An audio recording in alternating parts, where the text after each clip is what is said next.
তাও একটা ভিডিও তো বানিয়ে দিলাম, হ্যাঁ ছাড়লি তো পাবলিক দেখবে, ঠিক আছে? হ্যাঁ হ্যাঁ, আমি কি ছাড়লাম না ছাড়লাম ওটা বিষয় না, না মানুষ দেখছে কিনা তাই দেখতে। এই আমি এসে কিন্তু একটা গান দিয়েছি,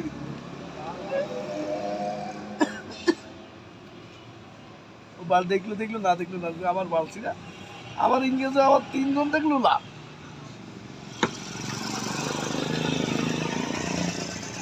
একটা সুন্দর একটা গান দিয়েছে। আর এই যে কথা বলছো, যখন গান দেবো তখন এই কথাগুলো থাকবে না তো, না? হ্যাঁ, এই কথাগুলো থাকবে না তো, না? যখন গান দেবো আমি, তখন ভয়েস বন্ধ করে দিবা, কিভাবে বন্ধ করবো এটা দেখাই দিও। দেখা দিচ্ছে ওই যে পরে দেখো ইয়ে করো।